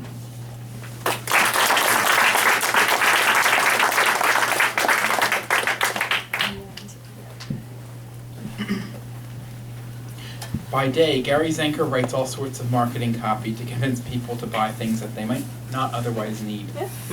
By night, he applies that talent to writing short stories in a variety of genre to shock, inspire, and entertain. Join me in welcoming Gary. What a freaking awesome turnout for Evan's inaugural reading event, right? That's awesome. Flash fiction stories of 1,000 words or less are real stories with characters, conflict, and sometimes a resolution of sorts. Writers may spend days or weeks perfecting a single story. This entire story, however, was written and edited on my cell phone during my 2-mile morning walk this past Saturday. Lies of Omission. Hi, Tim. The voice on the other end of the phone is unmistakable. It's Kelly, the girl I dated a short time ago and fell in love with deeper than anyone I ever loved. The end of the relationship was not a clean one. She broke it off first by ghosting me. Then she spoke to me once, and I sent her way too many texts begging her to talk to me or see me. She wouldn't. She had already moved on without telling me she had. I left the door open for her to contact me anytime, but never expected it. so this call comes as a surprise. Is it okay that I call, she asks. Sure, it's fine, I reply, trying not to show too much enthusiasm in my voice. Desperation is highly unattractive to women, or so I'm told. It's been a while. I wanted to call. Her half statement is followed by a silence I don't break. And apologize, she finishes. What for, I ask, but I know exactly what she should apologize for. For the way it ended, she finishes, and I noticed she didn't use the word I in that sentence. Okay, I say, and pause, forcing her to continue. I didn't end the relationship in a way that was respectful for your feelings of me. I have to agree, I said matter-of-factly. I wasn't going to make it easier for her, but I wouldn't make it harder either. It takes a big person to call and apologize, especially after what she did. I just wanted to let you know that the times were special to me despite the ending. They are to me too. I stopped short of saying I still love her even though I want to. I need to see where this is going, but I'm guessing you're calling for another reason? There's another pause and I do interrupt this one. Like maybe you're going to get married and you need a clear conscience? Oh, kinda, yeah, something like that, she answers. I guess that she must be surprised at my insight into her and the situation. I'm not the best at reading people or her, but this was too obvious to miss. Kelly, it took a long time for me to deal with the reality of that situation and the mistakes we both made. For a long time, I wished I had done everything right. But the ending made me realize that maybe you were right. Maybe our match was incomplete no matter how much I loved you. I forced myself to use the past tense. I do my best to speak slowly so I don't hear my voice crackle or break. Well, I was just thinking about us. I do too. Often I tell her. Then I add, you should go for what makes you happiest. Put everything and everything else out of your mind. Do what you need to take the happiness no matter what you have to change in your life. My only regret is not doing that. I wasn't sure you would answer the phone or talk to me. I will always talk to you. Sometimes I talk to you when you're not here. I laughed. She laughed too. Thank you for the good time, she said, and for making this easy. You'll always be in my heart. I hung up the phone and sit on the bed. Of course, that's not the way it ever happens. What does happen is, I tell myself the breakup story over and over again in my head. I lessen the grief of losing my love by talking myself out of it a little bit each time I retell it. Each time, I add a tiny fact or an observation I didn't have at the time. Each time, there's a little more resentment and a bit more realization that the end of the relationship came much earlier than I ever realized. She started dating someone far before we were over and just kept it from me. By the time she ended it, she had probably been going out with the guy for months. The dishonesty still envelopes the love I still hold for her, impossible to separate and tainting the memory of all that came before the end. I put on my walking sneakers and go for my early morning 2.5-mile walk. The air is crisp and I see my exhaling clouds. I try to focus on the future. Thanks.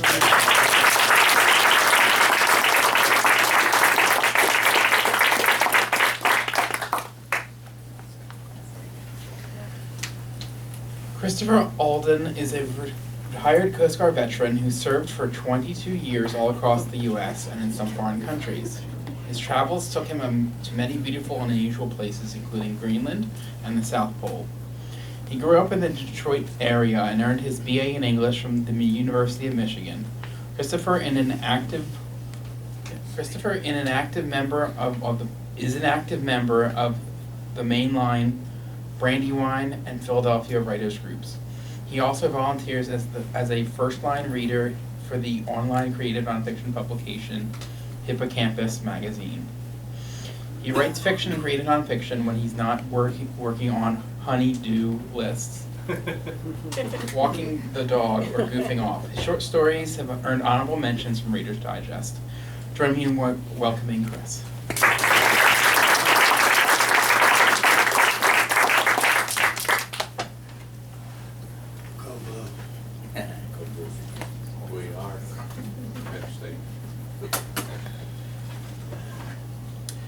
This is a flash fiction called Death in Politics, Dances 1. I wrote this and read it earlier, but here I go again, as David Coverdale says. It's been pruned down like a bonsai tree. Your radiance beams from the far side of the party. Another mask melded onto one of many. A mask I know so well and have come to admire, but from which I try to hide. I make my way across this glitzy, cavernous hall, an ocean of scaly, imbibing fish, power brokers seeking the currents of influence.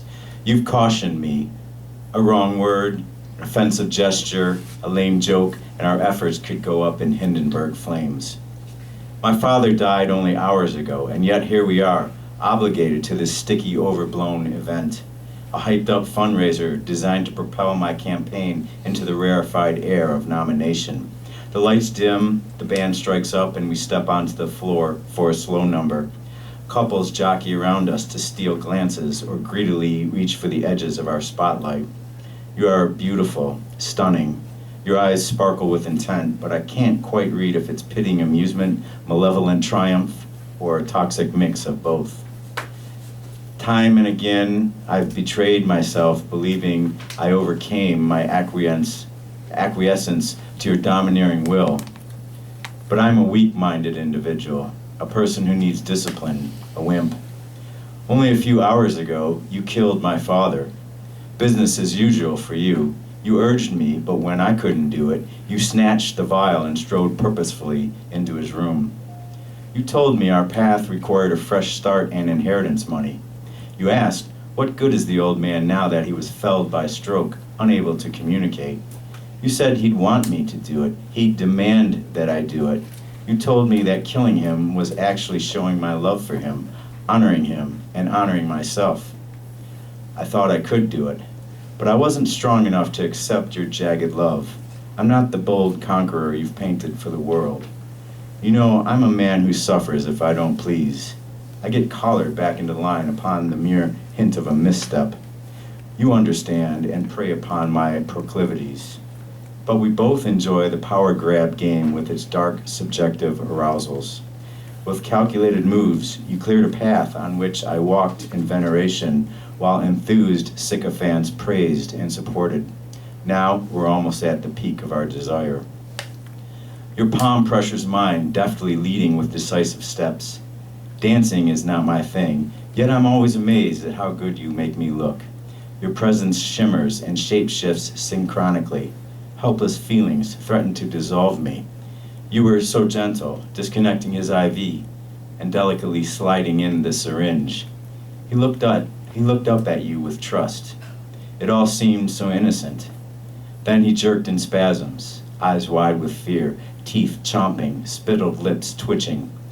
I watched from the hallway. I watched. You knew. After, when you had me in bed, describing it all to me with loving words and guilt strokes was unnecessary, yet irresistible. The music ends and we part, your dangerous warmth receding, leaving a chilled void. The news of my father's death is not news yet.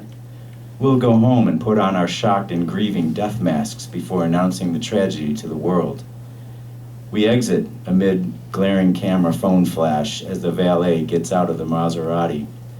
Well-wishers press, hoping to catch a fleck or two of our trailing stardust.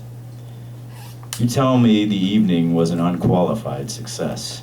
We have the party by the heart and purse strings, nominations sewn up with gold-spun thread.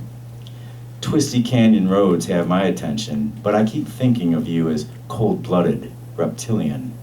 You killed my father, setting us up for a comfortable life of shame behind a facade as the envy of the times. I loved him, but I disrespected him. I'm not the iron backbone son he wanted me to be, and he knew it. I'm in control now. What if I just went straight at the upcoming curve? Just launched our futures into the unknowable. The fear and finality of such a decision makes my legs tremble, my groin tighten. Your quizzical look shows I'm not good at hiding my absurdities. I'm almost giddy, a weird grin coming on. It's the least I could do to show him that for once, I made the decision and stuck with it. I can save myself from the both of us. Hold tight, my dazzling dear wife. We are in for a hell of a ride. Dead and exonerated, they'll mourn us as icons that could have been.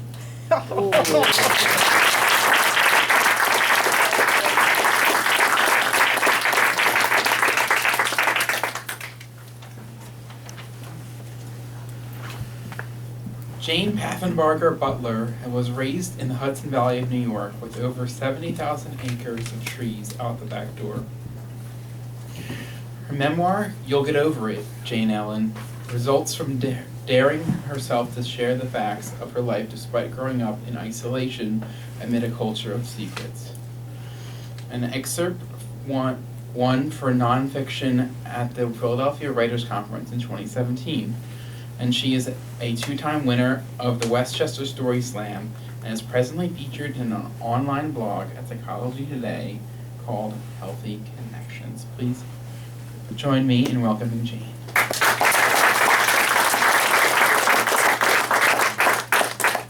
Hi, thank you. I usually do read something from my memoir, but this time I decided to read something a little different. So this is a story about regret. There was a time when I could not use my basement any longer because I'd left a dead body down there. In the middle of a series of snowstorms a few years ago, while we were all locked in our homes for days on end, my cat died. And I knew that morning when I got up. I took a look at him and I could see it was his last day. He'd been sick for months. I pulled his little bed over to the picture window in the family room and I put a blanket over him and a larger one over that because I was going to snuggle. And I did. I got under the covers and snuggled in with him. But while I was there, I started thinking, I have no idea how long this is going to take. And so I thought, maybe I would catch up on a few back episodes of The Bachelor. I did feel a little crummy about that, but it was the most appropriate one I had among the choices I had on my DVR because, I had like an American Idol and a Chopped. There was no Netflix back then. So around about the middle of the rose ceremony, the cat died. And I put him in a box, and I took him out to the garage, and I put him on top of the car because it was supposed to be below freezing for a few days. And in fact, it snowed for another day, and we dug out for a day, and it took a while before I was able to get a hold of the vet and ask, what do you do with a dead cat when you've got a foot of snow on the ground? They said, well, for $99, you can be part of a communal cremation, or you can have a private cremation for your cat at $179, or you can put your cat in our freezer, our super freezer, and we'll hold him until spring when you can come back and have a proper burial. And I thought, yeah, that's what I want to do. I want to show respect for my little pet because he's been such a good companion. And I'll try to treat his body with respect here at the end. But at the same time, I thought to myself, well, I have a freezer.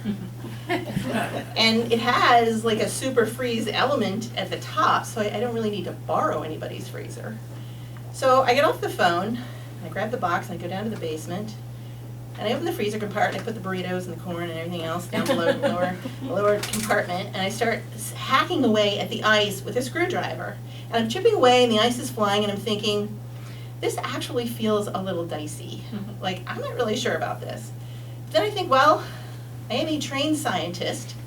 Nothing terrible can happen to me, and I am not going to get sick or endanger the welfare of my family by super freezing my cat one shelf above the London broil.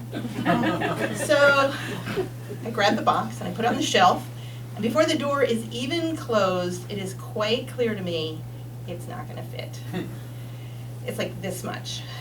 So I'm leaning on it, I'm pushing on it, I really need to get this thing to happen.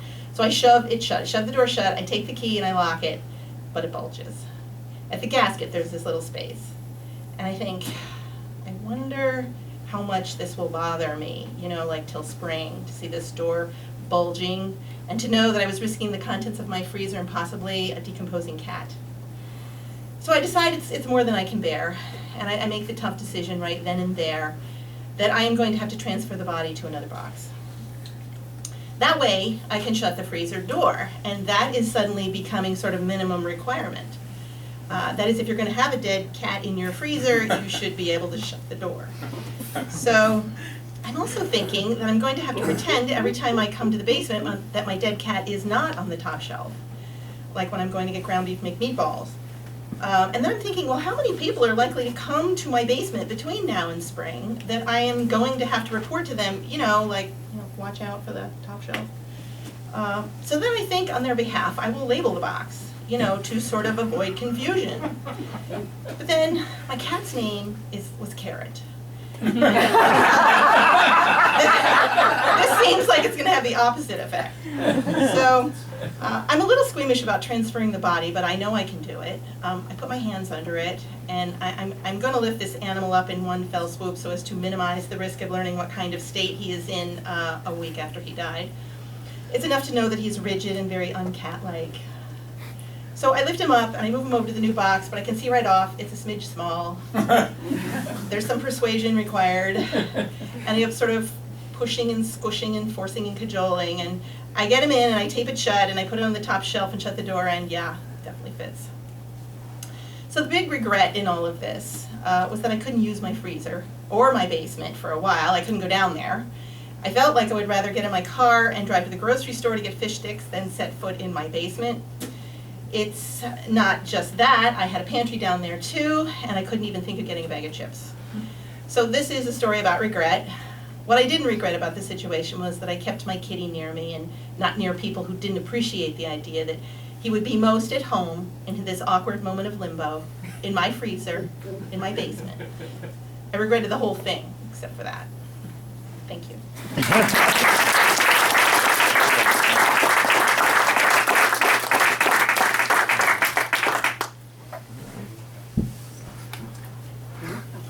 Thank you all for coming to the semi-annual Phoenixville Library Open Mic Night. I think next year we're either going to have to accept more readers or increase the amount of time because we have a little while before the library closes. Well, the whole idea is also, say anything, Mark? not only about reading and performance tonight, but also mingling and socializing with each other, other writers tonight. So, and there are books up front from a couple of our writers tonight, so please peruse and purchase. And thank you all for coming. Thank you. Thank you.